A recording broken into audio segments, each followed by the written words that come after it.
Hi everyone, in the previous video we assembled this armored personal carrier, called Puma. Now it's time to build a diorama for it.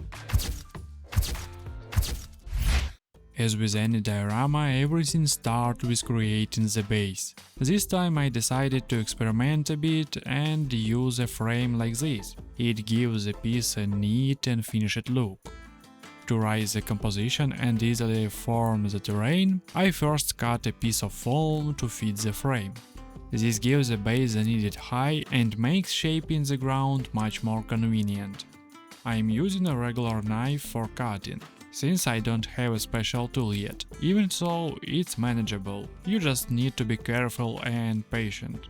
After the rough shaping, I refined the surface with a knife and a few improvised tools to prepare it for the next step.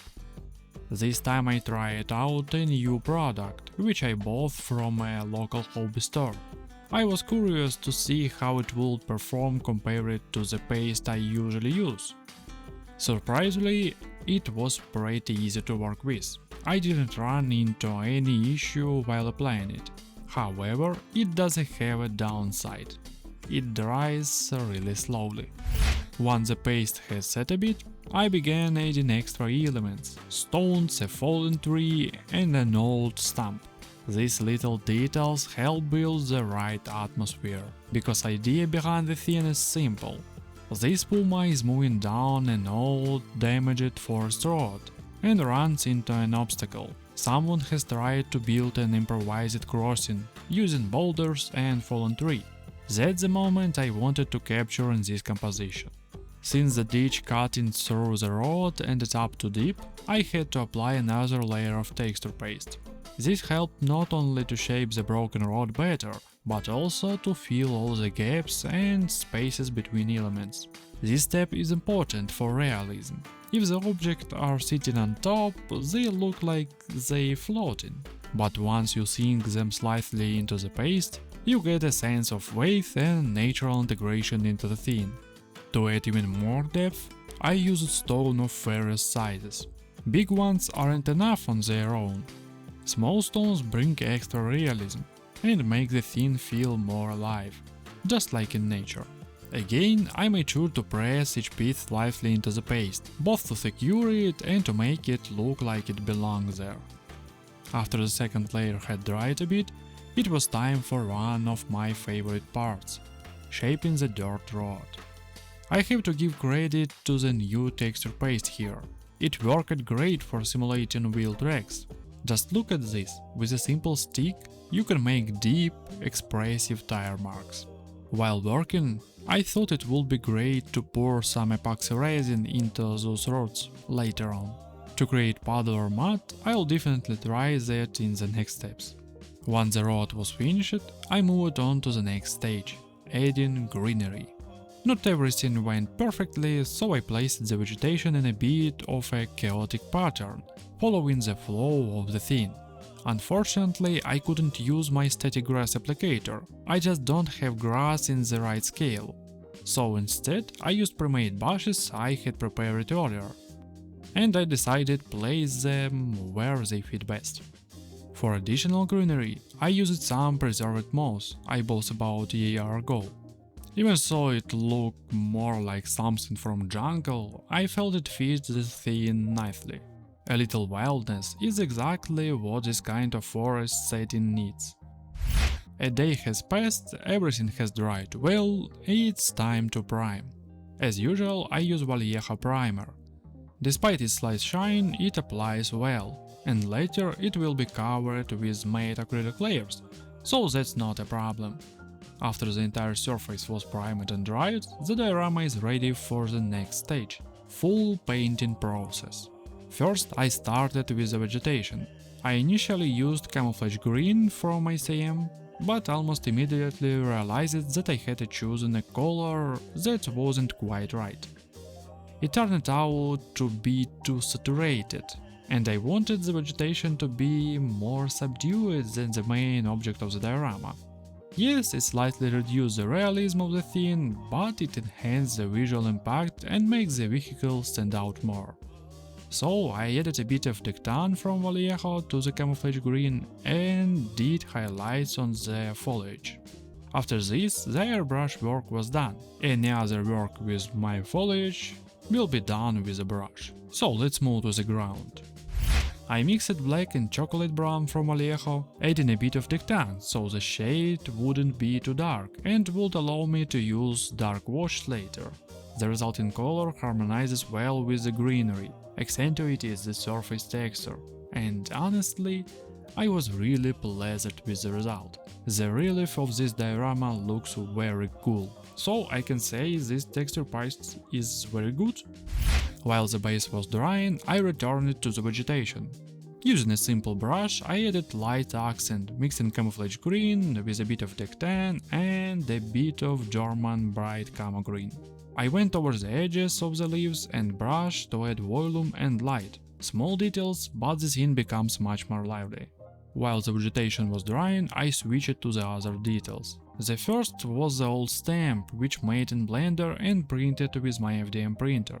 I used pure chocolate brown as the base color, without any additives. I wanted the wood to stand out slightly against the ground. And yeah, if you need the stamp, the link in the description under the video. Same base color I used to paint the log. This is just the base for now. Later I'll add a lighter and greyish tones to simulate old weathered wood. Next I added some black to chocolate brown and began working on the shadows in the tracks. These areas are important to highlight before pouring the epoxy resin. This way the depth and volume will feel stronger. Of course, the wash and resin will do their job, but the shadows created in advance act as a foundation for future effects. The result may seem underwhelming now, but trust me, this detailed work will play its role. The next step was painting the stones. First, I covered all the stones with a base grey color, by mixing Dectan and black from Vallejo. This is the first stage, a foundation for further detailing. After the base layer, I added some variety. I used dry brushing to highlight the larger stones. I also brushed the same highlighting color over the rest, to give the whole stone mass some life and natural appearance. Now it was time for one of my favorite technique – oil wash. I used Van Dyke Brown. This paint blends perfectly with the overall palette of the diorama and emphasizes the texture of the words. The wash isn't completely dry yet, but you can already see the scene feels damp, muddy, like a real gloomy path. Once the wash dried and all elements were nicely toned, I moved on to creating the dry matte effect. I used pale brown from ACM, German pale brown from Vallejo and added a bit of chocolate brown. This creates the necessary contrast and accentuates the depth of the tracks. Next, I mixed a grey and brown to work on the wooden elements. I wanted the effect of old, faded and moss-covered wood, as if it had been lying in the forest for decades. The first layer achieved this goal perfectly, and now I can move on. While the wood was drying, I decided to use the sponge technique. Thanks to the well-textured surface, the sponge gives great results. It adds randomness and naturalness, making the scene even more interesting. I applied the same color I used for highlighting on the vegetation to the protruding areas to simulate moss. I can't call myself an expert on moss, but the result is quite convincing, especially in combination with the terrain. It looked very lively. Now for the final touch on the stump. I used dry brushing for highlighting, just like I did with the lock. The stump should look the same, old, faded and in some places rotten. It will not just be a detail, but a part of the overall atmosphere. The work actually is quick and easy, especially thanks to the wood texture of the stump itself. I applied earth-colored paint to the stones and wooden elements directly in the center of the diorama. This is to show that the vehicle has already passed over them, and now they are covered in mud. It adds believability and ties everything together. Now the moment of truth. I place the model on the diorama. I think everything looks harmonious and I'm happy with the result. This means it's time to move on to one of the most challenging stage, the epoxy resin pour. During the process I realized I mixed the color too light.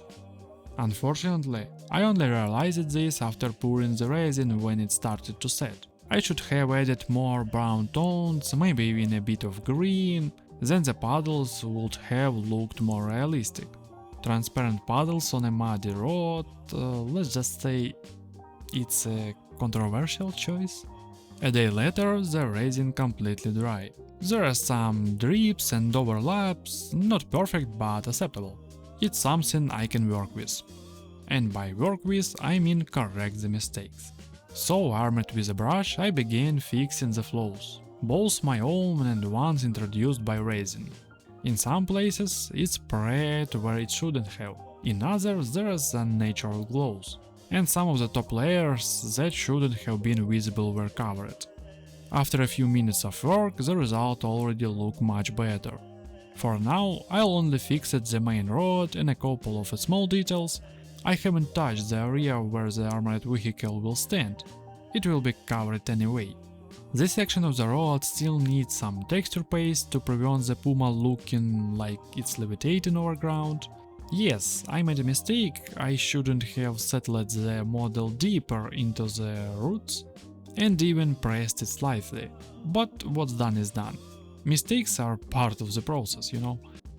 Before placing my Puma, I decided to remove the excess gloss from the resin, especially on the stones. Stones outdoor dry quickly, and the wet shine isn't appropriate everywhere. The mating improved the realism and helped tie the scene together. Now the focus is on the Puma.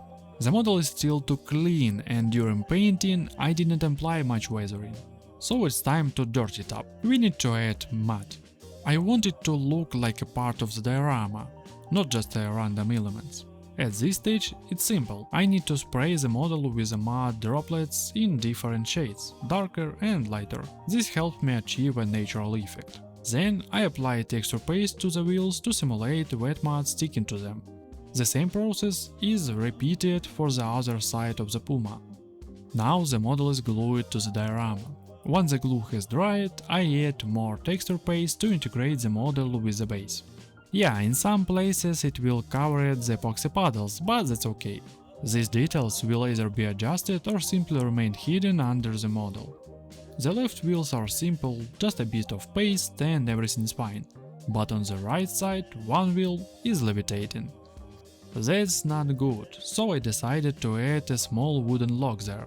For the lock, I took a regular bamboo skewer, I cut it into the required length and used a usual knife for bread to add texture. Then I painted it, first with black as the base, and then highlighted it with dry brushing. The next day I made the final adjustment and painted the figure.